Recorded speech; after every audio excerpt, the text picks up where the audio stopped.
Welcome to Fun with Annuities, where every single week I welcome a celebrity guest expert that can help you maximize Chapter 2 of your life. Listen, learn, laugh, and love every minute of the most unique financial podcast on the planet. Let's get to it.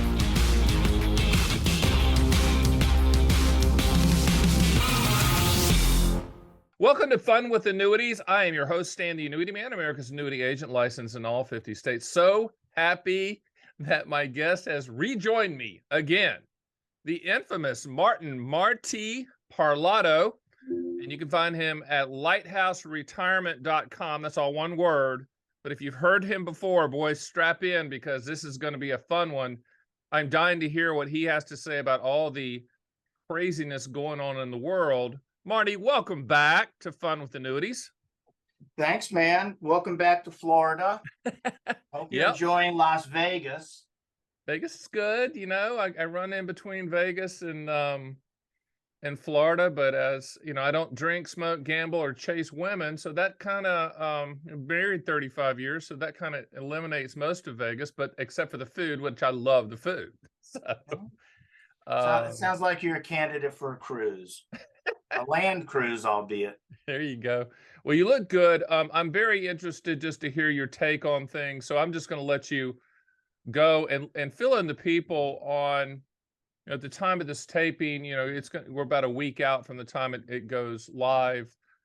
Tell us what you're thinking about the markets, politics, life, global economics, your friends at BlackRock. Go. You know, when we originally scheduled this conversation, you had mentioned you wanted to talk about the banking crisis. Yep.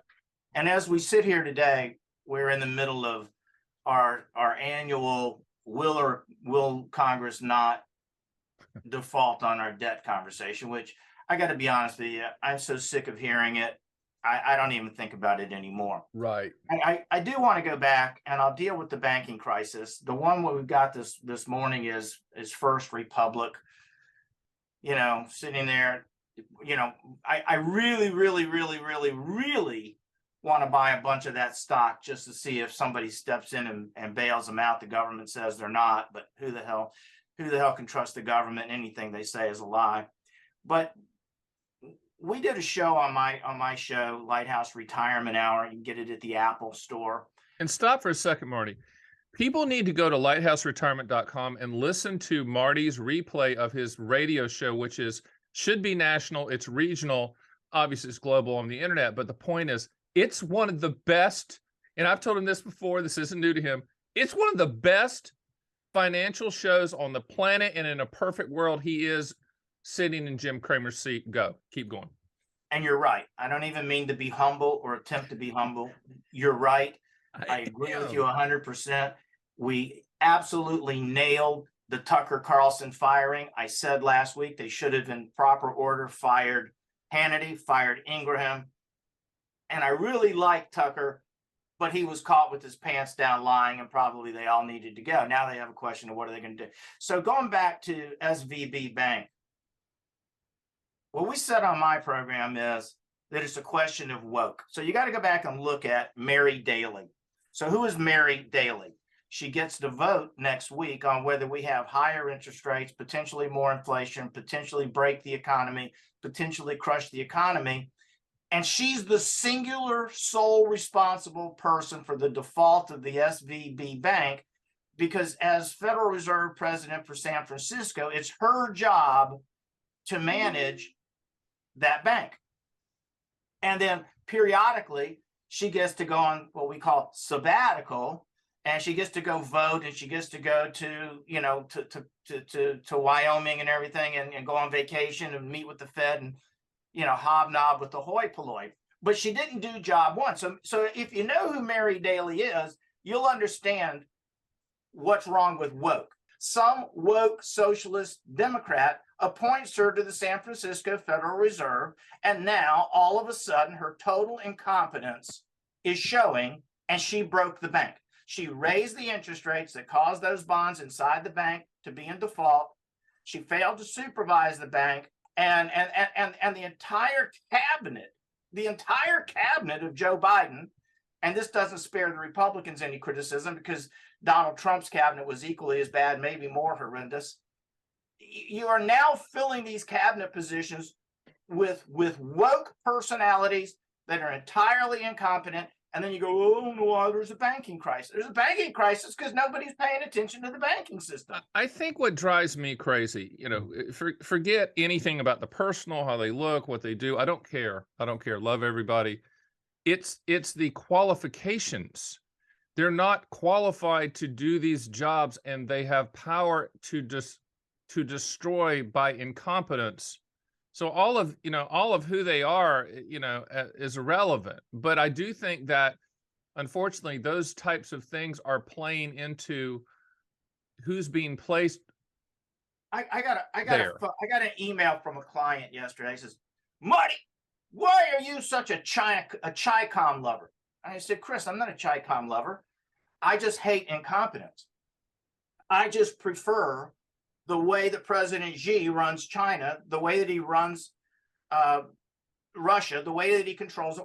I prefer a strong, personality, competent person as leadership. And I think that the way this country is going, with all of this wokeness, and I hate to overuse the word wokeness, but you have people that are appointed to the various jobs that are patently incompetent.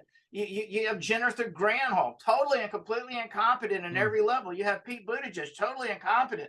You've got Senator Ted Cruz on the wires today telling me that the highlight of his legislative career this year is he is trying to pass legislation to restrict the price to restrict price gouging on tickets, on concert tickets. And I got to ask myself, what the hell is a U.S. senator involved in the process of what I pay for a concert ticket or not, right? I got people regulating TikTok. Who cares whether I use TikTok or not? What are these people doing regulating the things that they're regulating? It's absurd. It's absurd. I wish they'd regulate how much I have to pay in taxes every year. And I think 44% is too damn much. And but we don't live in California. We don't live in San Francisco or New York City either. Right. I mean, I read the other day where it takes $300,000 to make 100 after taxes. So the banking stuff, where do you think this thing's going? I think the big banks survive. I think you have one or two more of these small regional banks. And, you tell me how high interest rates. I mean, if Mary Daly keeps raising interest rates, every bank is going to have this problem. Yep. Every time you raise interest rates, yep, the value of those bonds. I just got off the phone with my friend Rich Bryan, and I told him I was going to be on your show. And he says, well, does anybody still buy annuities? I said, well, Stan sells a lot of them for a particular reason. Wait a minute. That guy asked that? If I told him the number, he would choke. Yeah. Yeah. And I said, well, you can lock in an interest rate. I said, you tell me where the 10-year treasury, 2-year treasury is going. But I said, well, Stan, you can tell them what their annuity money is going to do.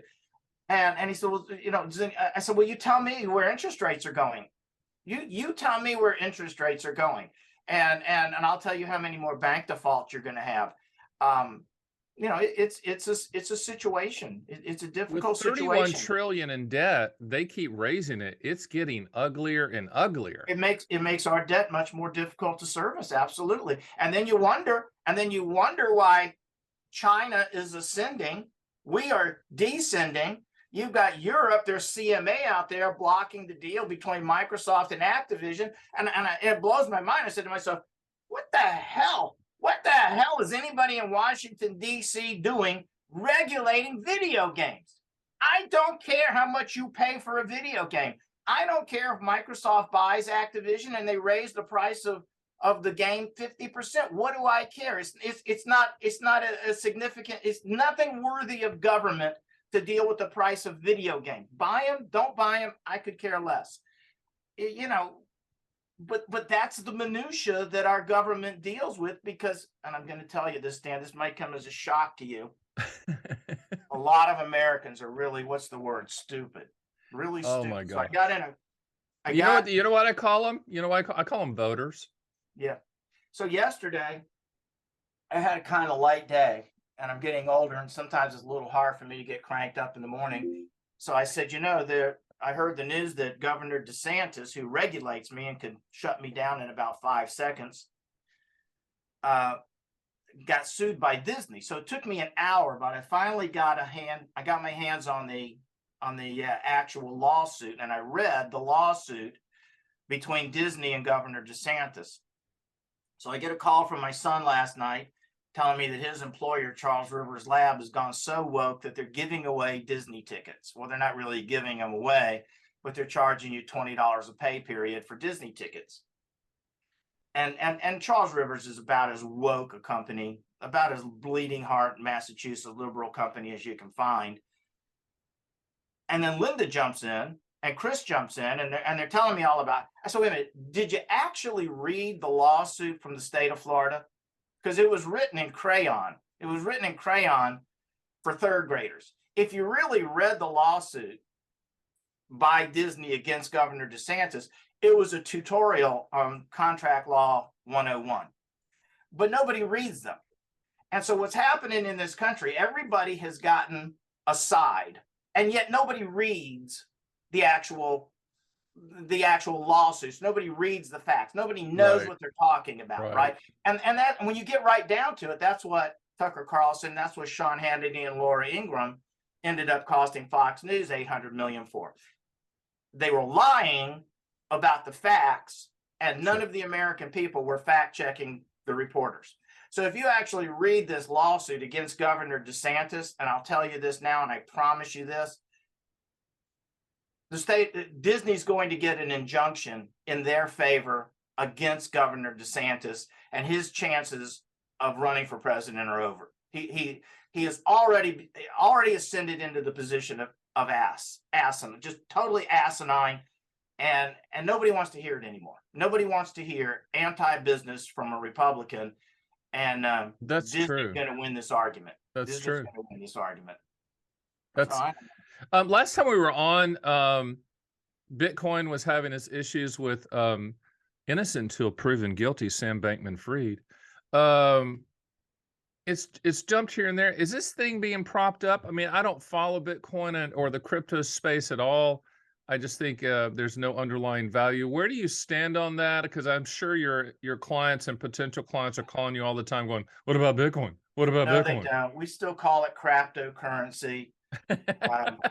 I tried to buy MicroStrategy stock for myself as a trade a few times, not because I believe in it or I would put it under my pillow, but just because I think crazy people were running it up and I wanted to get a piece of it.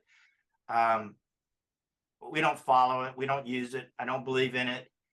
All I know is I got Ted Cruz worrying about ticket prices. I got Governor DeSantis worrying about the mouse house.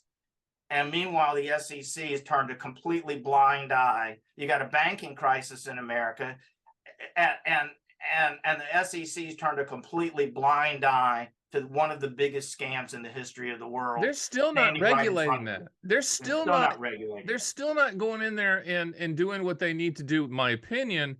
And it just feels like to me, and I'm sure I'm wrong, that's just a handful of large people are propping that up. And me and you both have read the stats where the vast majority of people that invest in crypto make less than $50,000 a year, and it's a get rich quick. And in some cases, based on some of the minority groups out there, they trust crypto more than they trust the S&P 500. So, well, if crypto was ever going to have its day, it was on the day that SVB went bankrupt, right? If it was ever going to have a day, if it was ever going to be an alternative, that's a good point. And nothing good happened. Nothing good came of it. There was no benefit from it, and it's a total scam. It's just a total scam. I get a lot of calls about, and I got an article sent to me, the same article by 2 or 3 people about the United States government creating a crypto type currency and then eliminating the dollars. If you want to go down that rabbit hole, that's an easy way for the government to tax us daily and just get rid of April 15th. I said that to our clients too. China's already got that, and China uses it that way, and they also use it to control behavior, right? Correct. If you go out with your iPhone and you go into some cigarette store in China and you buy a pack of cigarettes, the Chinese Gestapo is going to show up on your door the next day and go, break your hands and go, what are you buying cigarettes for? It's bad for you. And that's what's going to happen here. There is going to be a digital currency in the United States. It is not going to supplant the US dollar yet. There will be a piece of paper called the dollar.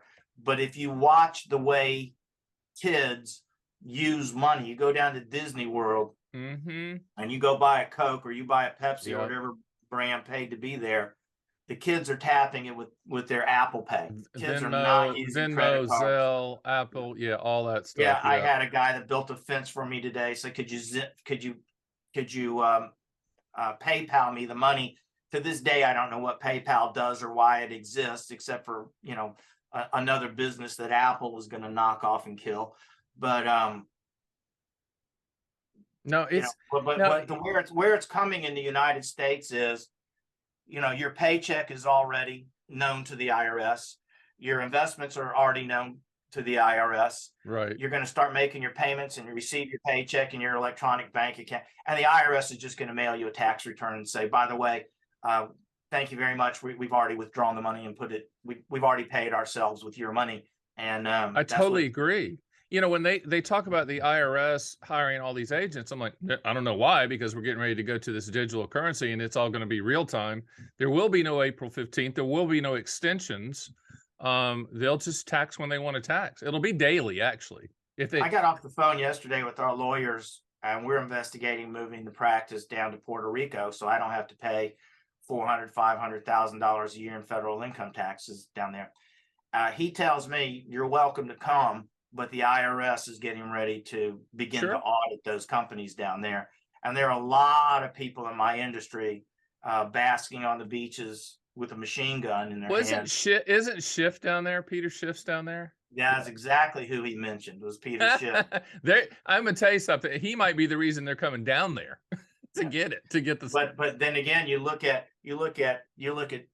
St. Thomas, another U.S. Virgin Island, and that place is a literal slum now. That place is a basket case. The hurricanes, the COVID, and everything else. If the government would open up that as a tax-free haven, I'd be in St. Thomas and not Jacksonville. So, but I don't think there's going to be anywhere to hide. I do think that what scares me a little bit, and I try not to go down the rabbit hole. I'm trying to enjoy my second chapter of chapter 2 of my life, and I'm not People asked me the other day, someone asked me the other day, Stan, would you want to be young again? No, I'm good. I'm good right here. I'll just ride this thing out as far as I can. But do you see it more being from a domestic standpoint of control, or do you see that global currency thing that scares all of us? It's global. Andrew Ross Sorkin, your friend. The semi-effeminate male on CNBC. By the way, the last time you started talking about that, I got a bunch of emails going, why is he putting him down? Why is he calling him out for his frame or whatever? I'm like, listen, it's a free country. Marty can say what he wants. Just if you don't like it, I'm sorry, but we're informing and entertaining at the same time. I call it edutainment, but people need to hear the truth. I am so tired of the tiptoeing around things, word games. We don't do word games. If people deal with me or you in business, no word games. By the way, lighthouseretirement.com. His name is Marty Parlato. He is an icon in the business.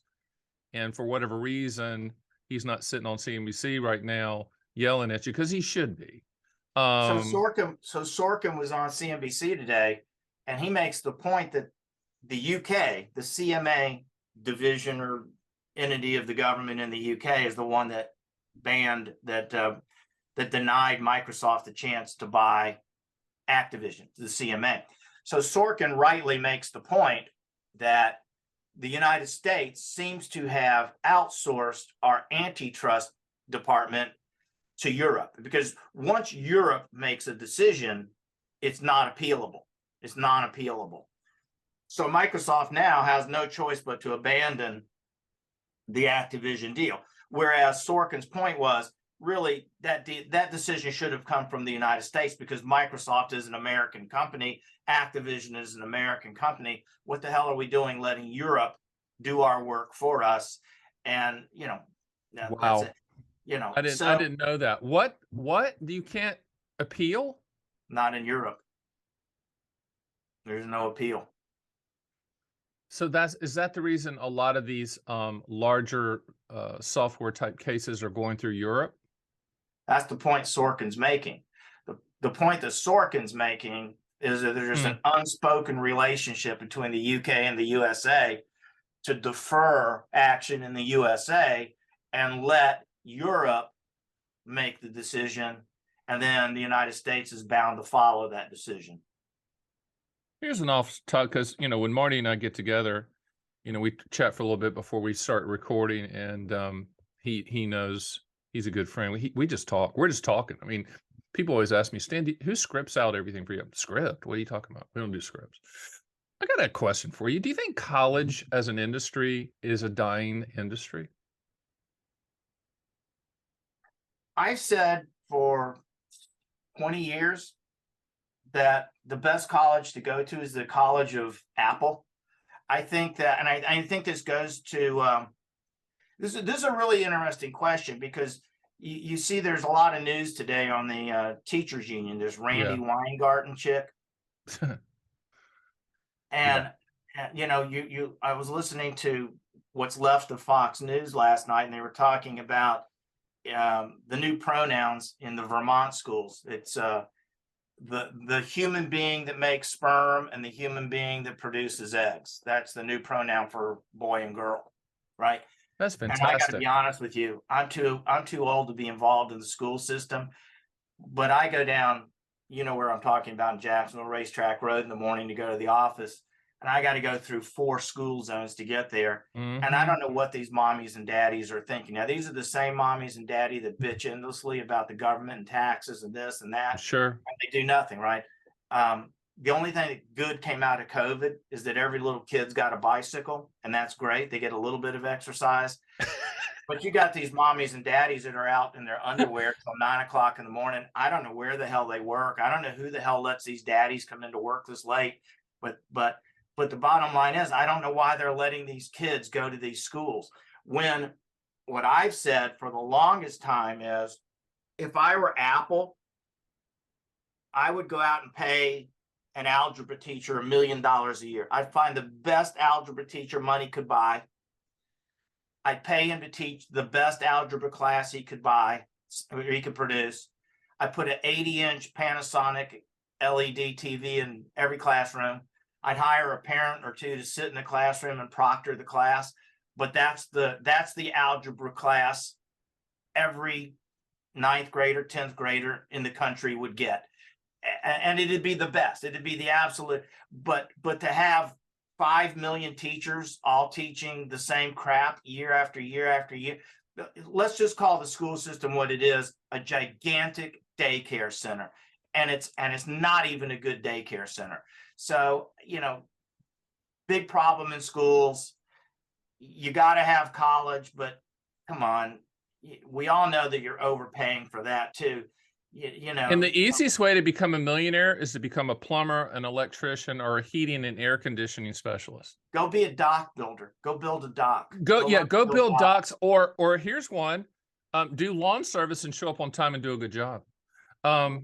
It's unbelievable. One of the best, and I'm going to get off this topic a little bit, but I think college is just, I think we're reaching a point where it doesn't matter. I will tell you that in my large office in Vegas, and we hire, we'll have, we have tons of people in there. I never ask about college.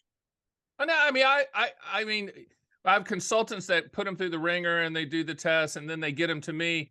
And I never ask, hey, where'd you go to college? Because I don't care. I want to know if you're competent, if you're going to show up to work on time. I can, just by discernment, tell if you're for real. Hey, let's talk about cable real quick, just because I really don't watch cable a lot. And for people that are addicted to Fox or MSNBC or CNN, you got to understand there's 300 million people in the country. 3 million people watch cable. Okay. But where do you see that going? I'm assuming Fox is going to go down the toilet with the rest of them. Do you see the viewership Well, continuing lower? if you look at the people that Fox has fired, Bill O'Reilly, Megyn Kelly, now Tucker Carlson. I mean, Yeah. that's 3 or 4 of the best in the industry. Correct. Gone. That's And talent. they That's kept, good talent. Yep. And they kept Sean Hannity and Laura Ingraham, 2 of the absolutely biggest blithering idiots in the industry. They kept. I said to Linda last night, I said, you know what? She said, well, Tucker's got a house down in Florida. I said, well, I don't understand why they don't all have houses down in Florida. Yep. I have a real question, and you live down here. I live down here. Sure. Why the hell are we still broadcasting out of New York?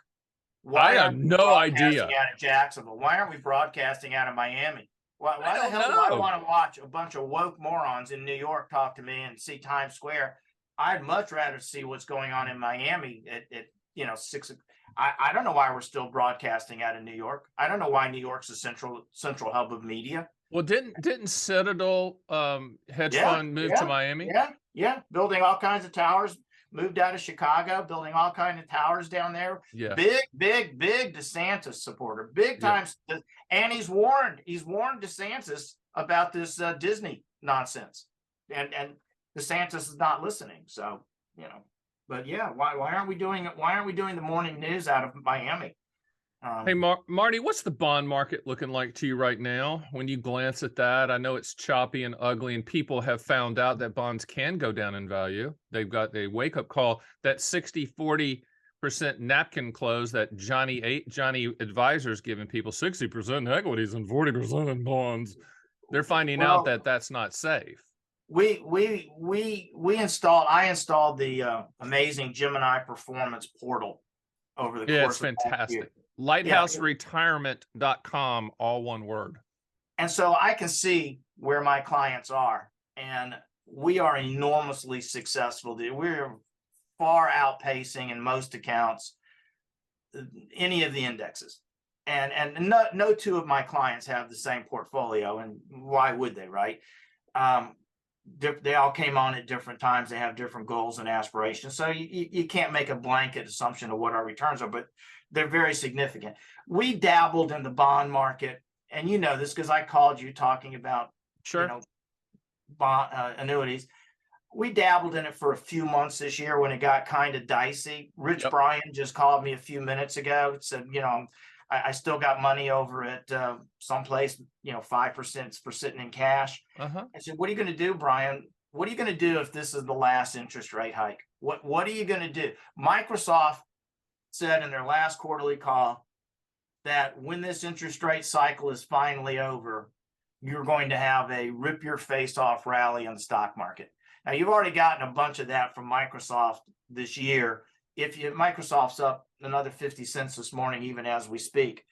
But it's not a market that I really want to be involved in. And then the other situation is anything the government's involved in, I don't want to go anywhere near. And, the bond markets for really rich people, I'm not that rich yet. Why do you say that? Go deeper into that comment. I can't live on 5% taxed at ordinary income on the amount of money that I have. I can't live on 5. I don't want to live on 5% of that. I got it. I don't have any clients that can live on 5% of their money or want to live on it. And when, just look at Facebook, Meta. I think Facebook's up like 140% this year. And you had to be deaf, dumb, blind, and stupid to not see it.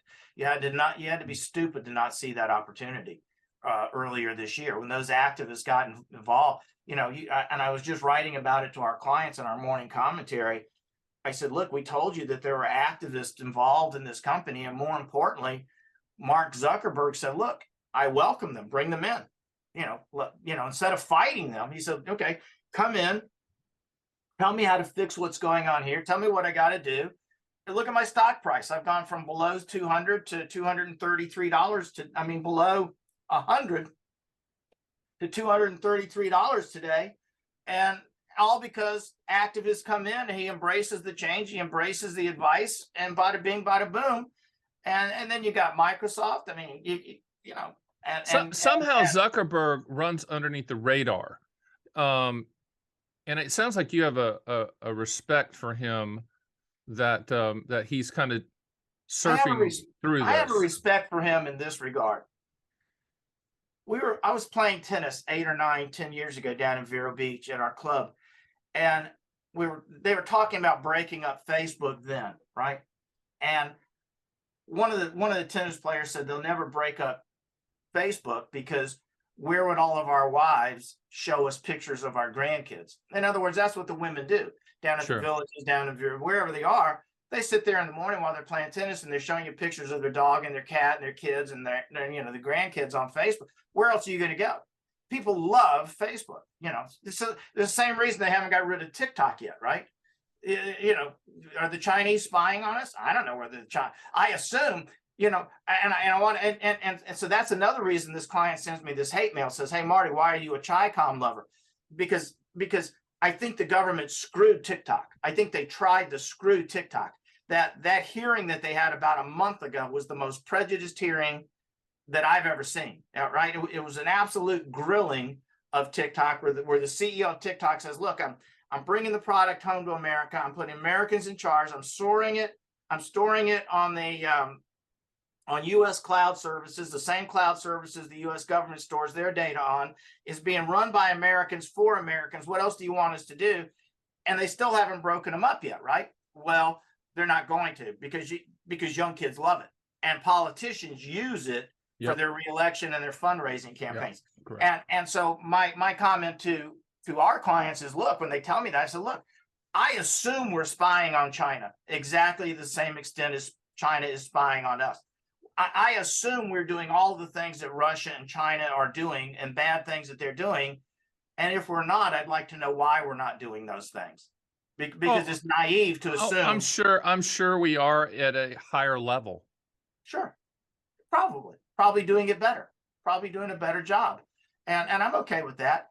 But I think that's important. Let's talk about our friend in San Francisco. His name's Elon, and his last name is Musk, and he's got a little company he just bought for poops and giggles called Twitter.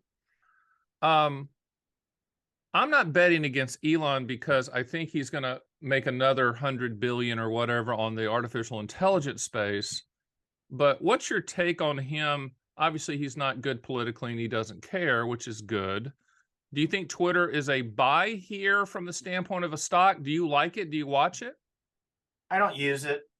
And there's a simple reason that I don't use it. You probably managed to circumvent the problem, but again, I don't want regulators up my behind, and anything I say or do on Twitter would have to be archived and accounted for, and I just don't go anywhere. But near as a Twitter. Stock, do you think it's a? I would not buy Twitter the stock. What I would tell you is, in the last 2 weeks, I was on the celebrity Wonder of the Seas and got to use his Skylink service. And that's what Ukraine's using, correct? And my son just bought a piece of property out in Palatka, and I'm giving it. By the way, Palatka, Florida is in the middle of Florida. That's all we have to say. Yeah.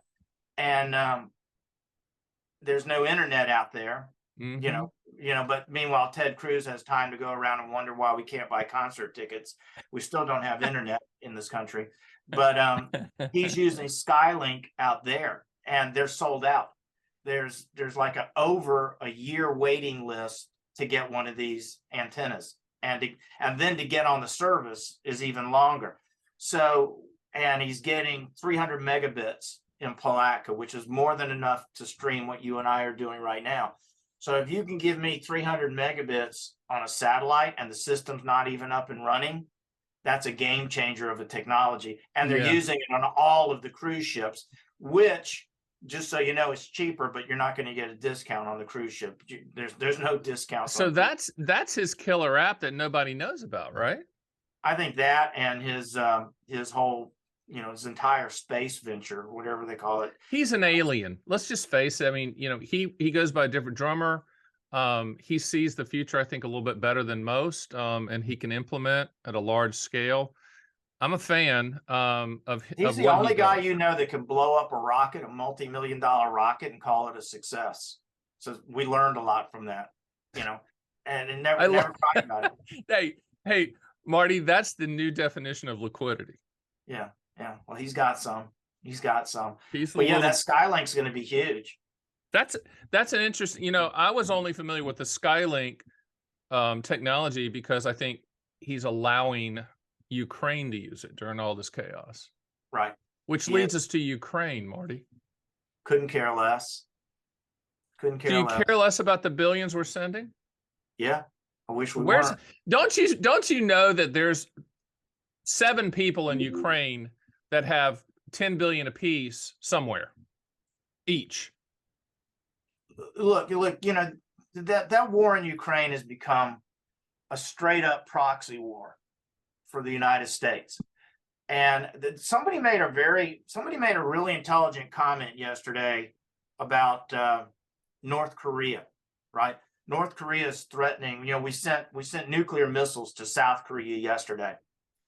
And the point was that you've got to find a way to get people like North Korea and Russia. What Russia managed to do with this threat of nuclear weapons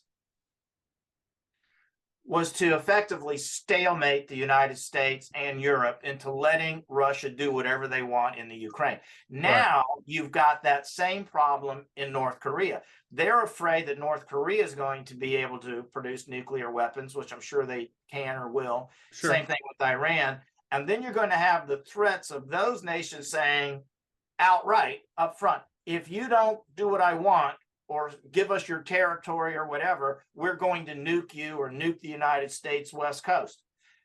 We have a real problem here.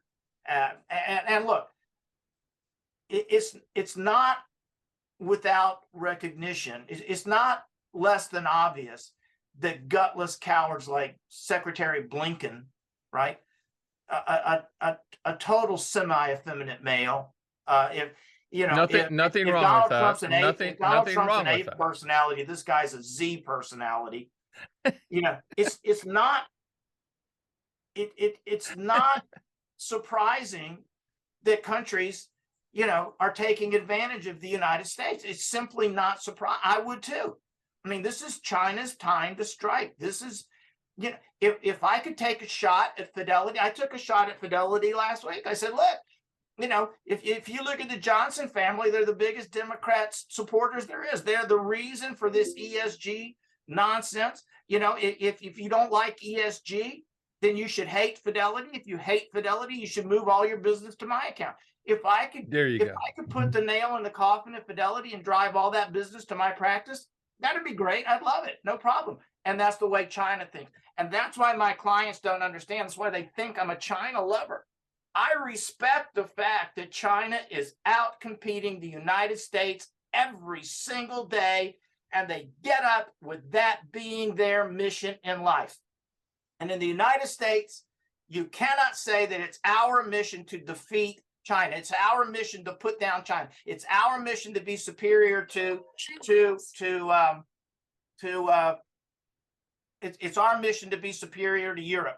It's not okay to be superior anywhere in this country at all. And speaking of ESG, you know, the last time you were on, you went off on our friends in Manhattan, starts with a B, BlackRock. You kind of said, hey, they're offloading their bad bonds to you and all that stuff. But the ESG stuff, I think people don't understand the severity of that. And I think it was driven a long time ago by CalPERS, which is the California pension plan out there. Didn't they demand this type of investing, and that's what kind of drove this thing across the board? Or am I missing something on the ESG? And first of all, explain ESG to the listeners and viewers. Where ESG really began to hit home was about a year and a half ago, back when oil got up to $120 a barrel. And the evil oil companies suddenly started making a lot of money. What had happened, the problem was that as an investment, the oil industry had been underinvested. In other words, mutual funds, ETFs, investment funds, pension funds, CalPERS, and the such, had been avoiding investment in those energy companies to the point that they were underrepresented in the S&P 500. So that was a direct result of the BlackRocks, because BlackRock had said at one point in time, we will not allow any investment in Exxon or Chevron or any of the oil companies. We will not allow anybody that lends them money, anybody that banks them, anybody that provides them goods and services. We're going to punish them inside of our ESG funds. Now, I said at the time that ESG, those funds, I said 2 years ago, those ESG funds were total BS, right? They were just like those loser funds, the target date funds, where if you retire in 2015, you should have this. In 2020, you should have total loser investments, right? It was just some way for BlackRock to repackage the same crap and call it something else. Like to this day, I don't know why we have Diet Coke and Coke Zero. It makes no sense, right? You just repackage, there's more shelf space for Coke. But the point of it all was, that's what BlackRock was doing. And that's why they very nearly crippled Exxon. Exxon simply couldn't get money for reinvestment. And so that manifested itself by the time the war in the Ukraine got here, that manifested itself with Exxon not having enough capacity, not being able to bring supply onto the market. And now there's this tremendous backlash against it. And you know, but I think what's more important is to understand that these are major Democrat donors. The BlackRock group, the iShares people, the Johnson family at Fidelity. These are major. But what's their goal? They could care less about social programs or anything. Their goal is money flowing in and profits, and they could care less about schools and roads and things like that. They could. No, they care a great deal about schools. They like it when that's true. No, I understand. They like it when the kids are stupid. You're right. They like stupid. They like the product that the school systems are pumping out. Stupid people. They like the fact that my 42-year-old son knows zero about stocks. Zero, right? Absolutely. My daughter, zero about stocks. I have a multi-million-dollar business, and can I get one of my kids interested in inheriting this business? And they'll never make a lot this of kind of money entrepreneurs in their are life. there. Yeah, a lot of entrepreneurs share the same. I don't think it's frustration. I mean, my daughters certainly don't want to be they're named the annuity man, but you know, they don't have any interest in the large business that I've built, which is, I think is interesting, you know, long term, and that's fine. That's on them. They can do what they want to do. Markets we talked about earlier. Obviously, you're seeing upside in the near future, correct? You're saying a tear your face off bull run here coming up. That was Satya Nadala's quote from Microsoft. So who am I to disagree with Satya Nadella? There goes Facebook up. There goes Facebook up $25 this morning. $25 at the time of the state. We're taping it about a week out is when he's reading that. So don't look at your screen now when you're listening to that. But what else is out there that's either good or bad? Let's talk about good. What is good out there, Marty, that you're seeing that makes you get up in the morning, smile, and skip to the coffee maker as you get your first cup of coffee?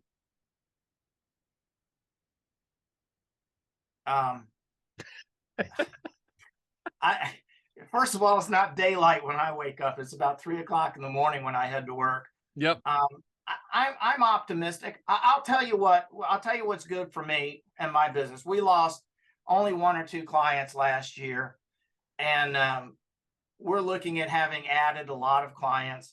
And now I'm waiting, as my friend Louis Navier would say, I'm waiting for the market to turn around and drop kick my AUM, my assets under management, back up to where they were. And because we've added a lot of new clients, I'm going to, you know, the government's going to love me even more. They're going to take even more of what I make.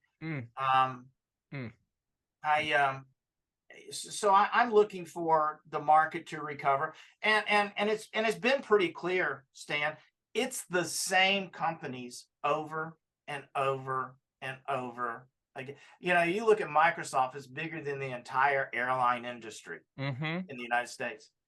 I mean, so what do I need to go invest in Delta or JetBlue or any of that crap when I can own Microsoft? Well, I got Apple, who's got better credit quality than the rest of the world. I was thinking about it this morning. I'll tell you what's changed in my life. I've become a different investor. I've become an investor more like Warren Buffett, who I refer to as inferior to me, because on a percentage basis, I own more Apple in our portfolios than he does, and I own it at a lower cost basis than he does. Well, also, So you weren't handed a ton of money to get started in the Washington Rolodex like he was, and good for him. But I do, I point out this all the time. Donald Trump was handed what, $50 million or whatever by his dad. Okay, great. Hand me and Marty $50 million coming out of college and see where we would be at. Okay. Same thing with Buffett. It'd be his father. Yeah. It would be in Belize or in Italy. Come on, man. I mean, Trump this, Trump that, but he was handed success. He just either blew it, however you want to look at it, blew it or blew it up. And the same thing with Buffett. He was handed, if you don't know the story, Washington, D.C. Rolodex and lots of money to get started. Now, has he done a good job from a value investing standpoint? Yes, but give Marty Parlato and Stan the Annuity Man $50 million in a Rolodex, you would, I mean, like he said, we'd own a country somewhere. Well, all I know is Warren Buffett didn't buy any Amazon last year, and I can't tell you when that's going to bite him in the buttocks. But at some point, people are going to come back to Amazon and go, oh, I could have, it's like the old VA commercial. Oops, I could have had an Amazon. I could have had Amazon at sub $90 a share. And you know what I ordered from Amazon this week, Stan? I ordered a wheel for my gate, a hinge for my gate, another hinge for my gate, 4 sets of brackets for the gate on my fence. I ordered a hair fluffer blower dryer thing. And by the way, the hair fluffer blower dryer for people on the video, it's beautiful, man. For my granddaughter, but that was for my granddaughter. No, I thought it was for you. Okay. And I ordered a poop carrier for my son for his RV, so he can carry the poop from the RV down to Crystal Cove to dump the poop. Which is why I don't have it. Which you just answered why I don't have an RV. Right. But the point of it was, I don't even shop anymore. The only thing that I go to Walmart for is a bottle of water. I mean, I don't even shop anymore. So what you're saying to the people out there from an investment standpoint is, don't get fancy. I don't think you need to get fancy. I think you look at a company like Apple, who's now in India. And I told our clients this amazing story. I said, you guys got to remember when we as a team first started buying Apple, we have a lot of people try to buy my company. When they find out how much Apple I have, it's a problem, right? It's a problem for them. But I said, you guys got to remember where we bought Apple. We bought Apple when the 3G and the 4G phone was coming out. Right. And before Steve Jobs died, and then after Tim Cook took over, it was a story of wait for China. Come on, China's coming out. We're going to be big in China. And you had to wait for China Telecom, and you had to wait for China Mobile, and you had to wait for them to build out 3G, and you had to wait for them to build out 4G. And they would come on quarter after quarter saying, look, the service is not available. The service to use these phones, it's going to be available. It's not available. Yes, it's going to be available. And if you were a believer, if you believed in the gospel of Tim Cook, you've made a lot of money. They're in India now, and these phones barely work. But I was watching the TV show on, I don't know, Amazon Prime or something a few weeks ago about this elephant guy, this elephant whisperer, I think is what it's called. Here's this guy that gets paid by the government in India to take care of a handful of elephants. The guy's eating the same grain that he feeds the elephant. He feeds the elephant a handful of grain. He puts a handful of grain in his mouth. That's what the guy eats. He's walking around barefoot, his shirt's torn. The guy's but he's thin. I mean, he's not overweight. He lives in the exact same house as the elephant. He and the elephant share the house, right? And your point is? The guy's walking around with a gigantic iPhone in his pocket, right? they've got cellular service there. And so the government of India can check in on him periodically, see how the elephants are doing and pay him and all this other stuff. So the point I'm trying to make, Apple is now big time in India while you were sleeping, waiting for the economy to turn around, waiting for the recession to be over, waiting for interest rates to stabilize. Apple's moving head first into India. And you're going to look back at this and say, yeah, I didn't know India was going to be bigger than China, and China's bigger than the United States. And so that's the way Warren Buffett used to think. That's the way Ron Barron's think, right, about stocks. At some point, it really doesn't need to be that fancy, right? Brian was telling me today, Rich Brian was telling me today, what about Taiwan? What about Taiwan? How is it possible that China is going to invade Taiwan, create instability around the globe?